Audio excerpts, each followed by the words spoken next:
Let's cross to Kumi Naidoo in Johannesburg. He's the director of Africans Rising for Peace, as well as a former executive director over at Greenpeace. Mr. Naidoo, thank you very much for joining us. Now, you heard it in Oliver's news story, John Kerry calling it the deal monumental.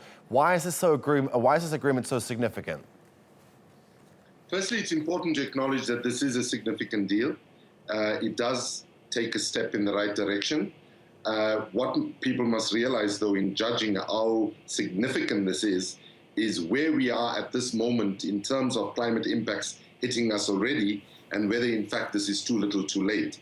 Now, it's important to know that the struggle to get hydrofluorocarbons, which is a much more dangerous greenhouse trapping gas than carbon dioxide, even though it's in smaller quantities, less than 5% of greenhouse gases, it's important to note that these struggles have been going on since before 2000, and while this is a step in the right direction, when you read the finer print, you will find that there's a very staggered application. There's 3 sets of countries, including countries like Saudi Arabia and so on, that are only going to eliminate in 2046. So yes, this is a step. Is it sufficient? Is it responding to the urgency of the climate crisis? I would say it's still not where we need to be, given the fact that we are out of alignment with the science, and we are seeing our extreme weather events are having impacts already now with the level of carbon emissions and other greenhouse gases that we have in the atmosphere. So it's a step in the right direction, and as one of the guests pointed out in that story, it's momentum building as we move closer to the summit in Marrakesh. But help our viewers understand this. Why are HFCs, hydrofluorocarbons, so harmful for the environment? Okay, firstly, these are used in refrigeration and in air conditioning, for example, and the greenhouse gas trapping content of hydrofluorocarbons is significantly more than carbon dioxide is.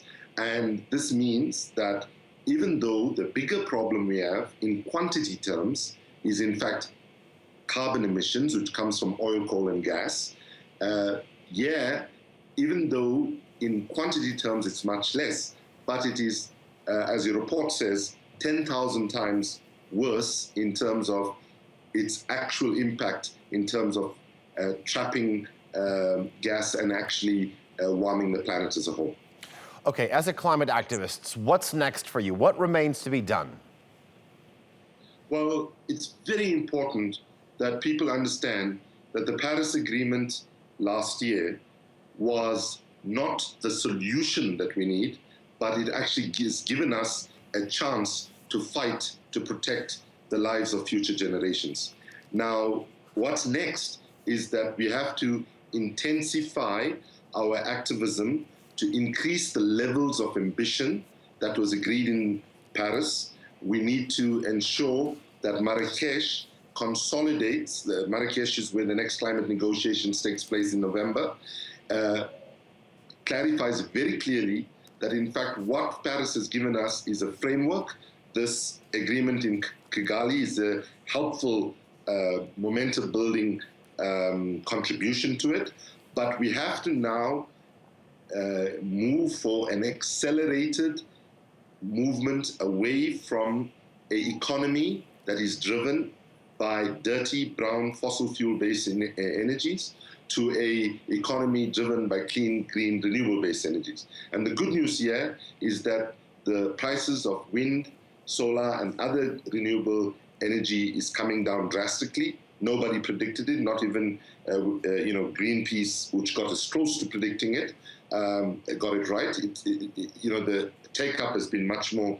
So now is the time for us to recognize that, for example, coal kills, other fossil fuels kills, and therefore we need to resist any further new investments in dirty energy and push for an energy revolution that actually creates a world that is run on clean, renewable energy. We have the technological knowledge, we have the commitment of young people around the world, religious leaders are getting involved. What we need to see now is the political will by powerful political leaders to stand up to the interests of the oil, coal, and gas lobby, which they have never been sufficiently, and we hope that they will show some backbone and some courage, because what is at stake here is not protecting the planet. The planet doesn't need protecting.